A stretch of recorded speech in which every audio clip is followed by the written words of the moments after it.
Nagantay ka pagkain? Hindi ka pa pinakain, ha? Bakit nagugutom ka na?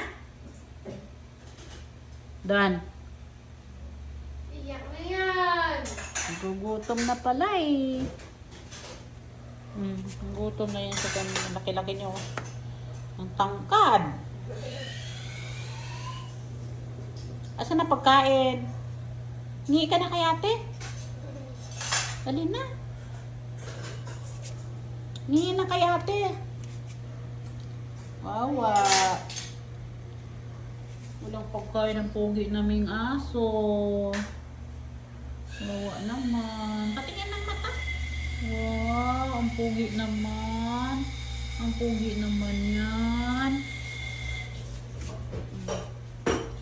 Nantay mo si ate? May ginagawa pa si ate? Mainit pa pagkain mo eh. Patingin nga muna ako ulit ng mata. Patingin nga. Ang pogi naman yan. Ay, ang pogi-pogi naman ang aming dog. Ano na? Si Don Don.